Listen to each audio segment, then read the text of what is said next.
to Harvesting Our Wellbeing as Educators. This is our 5th Zoomcast, and today Hugh and I said we would focus on deep listening. I'm Maura O'Higgins, and I'm a chaplain in Dublin, in a secondary school. Over to you, Hugh. Thank you, Maura. I'm Hugh Fitzmaurice, and I'm a secondary school teacher in Dublin. And I'm delighted to be here for our 5th Zoomcast or podcast. Thanks, Maura. Thanks, Hugh.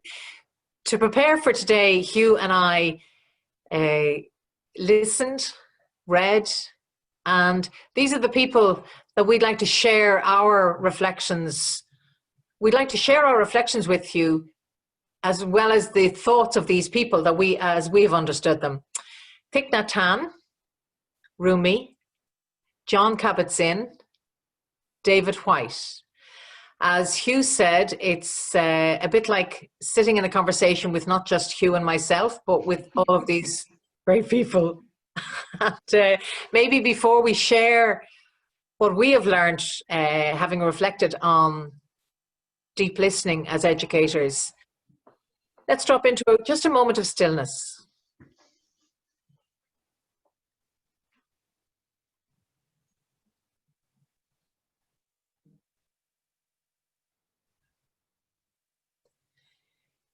Thank you. Thank you, Maura. Hugh, what's it been like this week in school? Well, thanks, Maura. Firstly, just to say I'm grateful to be here again. We were talking last week about gratitude and the importance in that and how that matters. And I'm grateful to be here this morning to have the chat again and to check in with yourself. And I'm delighted to be talking about listening. And this week in school itself, yeah, I would say I found it challenging at times personally, really just personally myself. I think with the light changing and just got a bit darker earlier in the week. And yeah, I found that a challenge myself. But as the week progressed, then things got better, you know, and I think what we're going to talk about today, that whole idea of listening, is vital to it. And we said a few minutes ago that we're going to talk about Thich Nhat Hanh, and one of the things I was listening to was he talks about the ability to create an inner spaciousness within ourselves, you know, within to be able to listen. So I think, like, I noticed about myself when my mind was busy and overthinking earlier in the week, last week, I found it difficult to really listen. I might give the pretense of listening, but was I really listening? You know, there was a lot going on in my head, and I hadn't practiced stillness. Maybe I'd stopped going out for a walk or a jog for a couple of days. I just got a little bit lazy, and I wasn't, you know, there wasn't particular steps I was taking to create a sense of spaciousness, to get clarity. Because I think to have real listening to happen, I think I need to be able to have listened to myself and to have gained the clarity within that. And then I can sit down and listen to others and listen in the classroom greater, you know. I'm not saying I can do this all the time, but I'm just saying the more clarity I have and that sense of inner spaciousness, a space within, and a sense of open-heartedness, when then the greater the listening is for me, and I can, you know, really listen instead of thinking what I'm going to say next. It's actually listening to the individual, whether it's a student, again, or a colleague, then I can listen. And I think there's, you know, in my own life, all I can say is there's been, as an educator and again as an individual, I would say, huge healing, huge power in listening. Someone taking the time, and you feel that they have the time to listen. They're not in a rush. They're actually taking their time to listen to you. You know, and you know they're listening. You know instinctively if another person is actually listening or not. So I think that listening has played a huge part in my growth as an educator, in the classroom, you know, in school in general, and life. It's a massive part. So I do think it begins with me. I can only talk my own experience. Me listening to myself and be authentic in that, and that could be dropping into stillness, creating that sense of calm, a few moments in the morning before I go in, taking a deep breath in, taking a breath out. And by the way, I don't do this all the time. As I said at the start of the week, last week, I wasn't doing it. and I was kind of doing that, but I wasn't really listening, and there was a lot going on.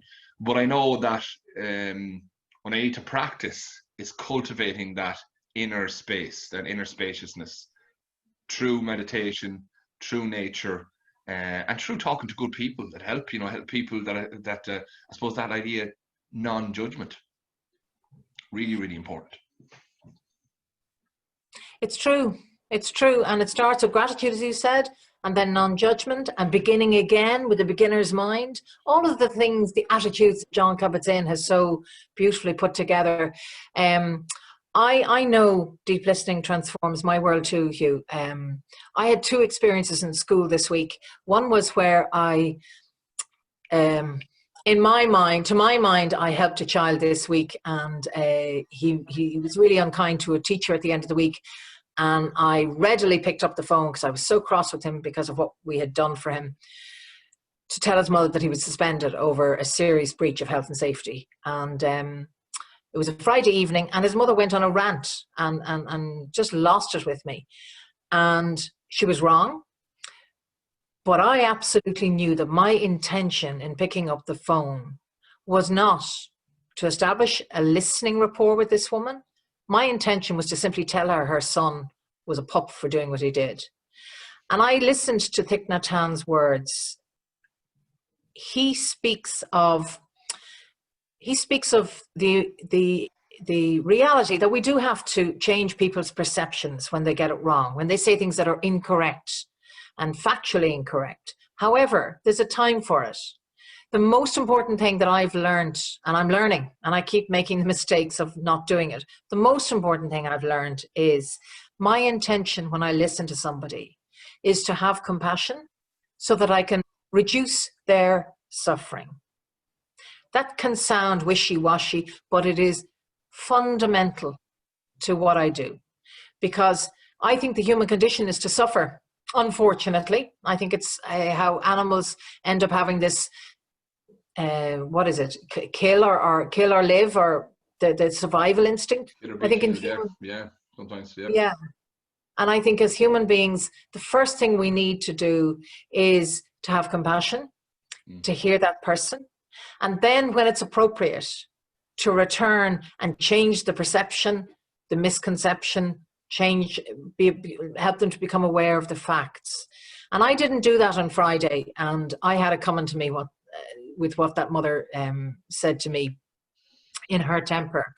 And the other thing that I've learned is, maybe you'd share with me again what you said about David White and this robust vulnerability, because robust vulnerability, I am learning, is how I can enter the portal and become a deep listener. Thanks, Moira. There's a lot in that, which I have to say. And I think that in just in the busyness of a school day, we have to make calls, who we, at the time, just in a moment, we have to make a call, and that might not always be the one that we're happiest with, but we make a call with our best intention to help someone. And I think you used the word there, what was my intention? And it's very interesting about what is our intention when we sit down to listen to someone. Is there an intention that I want my self-righteous opinion to be heard?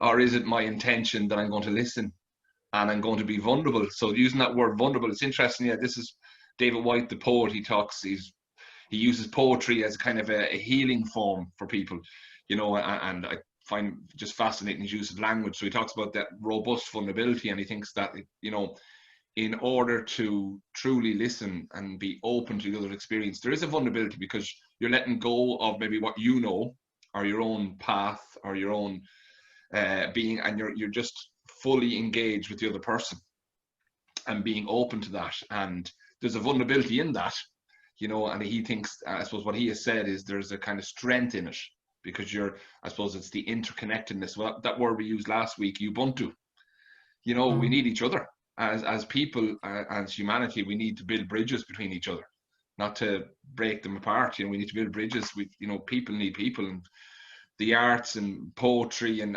storytelling is useless unless there's someone to sit down and listen to that story, And I think that's that robust vulnerability is being open to just sit down and hear someone. And you mightn't always, and this school life or work life, whatever it may be, there's, we mightn't always agree. And it's one of the things I'm trying to cultivate in class, that we mightn't always agree with each other and our points of view, but it's the ability to listen and not be just caught up with what do I want to say, what's my view. Actually just open our hearts and minds to what the other has to say, and let that in. And we still may not agree, and then come back, and give our opinion. So I think that's the idea of that vulnerability and that idea of what is our intention when we stop to listen to someone, whether that's in the corridor or whether that's in the classroom. Are we stopping to listen, or do we say to the person, look, at this moment I can't listen to you, but I will come back? That's being vulnerable as well. That's being authentic. Maybe there's something in that. And one of the things I think I've said, Moira, is, and this is just a bugbear of mine, schools are busy and we have a curriculum to go through and we have exams, junior cert, leaving cert, and all that. And of course, that's really important, really, really important. But it's also really important to listen and create a space for each other, a reflective space. And I'm talking about staff, I'm talking about teachers, and I'm talking about the principal. Like, who listens to the principal? Management, and students, creating spaces in our schools for that, because once we feel heard, it's so powerful. In my experience, it can change lives. It's transformative when we feel heard, I think, in by others, and fact that you feel that there's a space, you won't be interrupted and you will be heard. And maybe that's a particular time, and I know these things aren't easy, but I just think it's worth putting time into. I agree. And the school I work in, it's amazing with COVID. There's teaching and learning going on that it's fantastic, because there's a rigor, but in that same space, there's also this factory model of people sitting at desks, and we can't do group work, we can't do teamwork, we can't, kids can't get up out of their seats. But it's like we've had this enforced stillness. And John Kabat-Zinn talks about stillness as a radical act and a radical political act. Mm. And I know, I joined the Green Party there a couple of years ago. And one of the most important things that I've learned as a political activist, as well as an educator, which actually are both one and the same thing, is stillness. And out of that stillness, I don't fear my vulnerability. I had a lovely incident with the children, a small class group of Leaving Cert Applied students, where they were doing an assignment, and I was managing it with them, and it was wrecking their heads. It was in Spanish, and I had promised myself I would start a lesson with stillness and I would end it with stillness. And the children came late, so I was a little bit flustered, so I didn't start with stillness. But at the end of the lesson, I had a candle, and I had the lighter, and I said, who'd like to light the candle? And one of them said, shush, or she'll fofbok you. And fofbok is I learned this from training in meditation practice. Feet on floor, bum on chair. It's to help people get into a sitting position to meditate with ease. And for this child to turn around and say, and he's in 5th year, shush, or she'll fofbok you, feet on floor, bum on chair. I thought, wow, yeah. The culture is there. The children accept the stillness. So we did the stillness, and we did breathing, attention to breathing in that stillness. And you spoke about this earlier, Hugh, that sometimes when we let the ego drive what we want to say, yeah, that we forget to breathe. Yeah, absolutely. When my own personal experience, if I'm very uncomfortable with someone or very nervous, the breathing becomes very shallow, and I'm not really listening. I'm just intent on what am I going to say next, and the listening has gone. It's very shallow listening. So I think when we're really listening, it's making that space to breathe in and breathe out and become aware of that. And letting time, which is not easy, letting time for the silences. And you were saying about, I know that's a lovely, just a lovely image, more of the 5th years turn around to each other, and being aware of that stillness, and probably enjoying it, you know, really important, because I had a 6-year group last year, and I was lucky. I had 11 in the group, a small group, and we used to, at the start of class, check in. So it's just taking a moment, just check in with each other. How are you? How are you today? And someone would say, crap, not great. You know, and just, it could be just 20 seconds each individual, or some of them might go on for maybe nearly close to a minute. Now, they didn't tell me whether they liked it or not. They didn't say anything. But when I didn't do it, they would say, sorry, you forgot to check in. And I would check in as well. So I would say, like, how I am. I'd say, look, lads, I'm tired today. I'm not great, to be honest with you. I was 11, there was 6 years. So I suppose I didn't say it at the start, but I felt comfortable enough within time to do it. And what I found is, as an educator, was useful, because I knew then where they were at. I knew if some fella was full of beans, and, you know, he was excited because he'd tell me about something that happened over the weekend, or he'd tell me that he was delighted because of his football team won. So I had a sense of where they were at, you know, each individual in the class, where sometimes you're going into the class, you have no idea what's going on, none. And look, I've classes of 24, 25 this year. I'm not doing it, but I'm through this conversation, you know, I'm saying maybe once a week or twice, maybe it's worth taking a bit of space to do it. You know, it would take time to cultivate, for them to be open to be listened to by not only me, but by the class. But I think there is something very powerful in it, like to breaking through that, you know, that image that you're, you know, remember, we all have masks now as well with COVID. So if there's any time when we need to be listened to, you know, it's maybe now is it, you know, it's a very good time, you know. So and maybe it could be just a few people who want to share something in brief, you know. I don't know. It's just, look, it's just a thought process. But I know last year there was something in it. There was something I treasure anyway from it. I can't say about the kids, I don't know, but I treasure in it. So taking time to breathe, and taking time to listen to people, and as colleagues, or as I said, in the classroom, it can be, like, I found it very good for myself. Even the kids, just listen for a moment. Look, I'm a person, this is what's going on a little bit, and you wouldn't tell them too much, but what's going on with me at this moment, you know. And I thought it helped for me when I began the actual, you know, the class. So. No, it is rich. It is so rich, and it's so simple. And I think part of what you and I might rebel against is the fact that listening is not written down as part of the curriculum. It's implied, but because it's not written down, I think we have forgotten about it as central. And maybe that's what reimagining education is about. Putting it front and center, listening.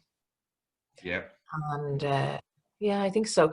Maybe to finish, we can listen to our breath. Absolutely, Maura. Yeah. Great. Brilliant. Thank you.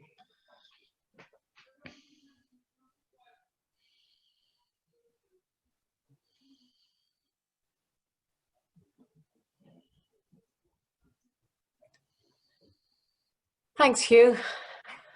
Thanks, Maura, and thank you for listening. Thank you. Likewise.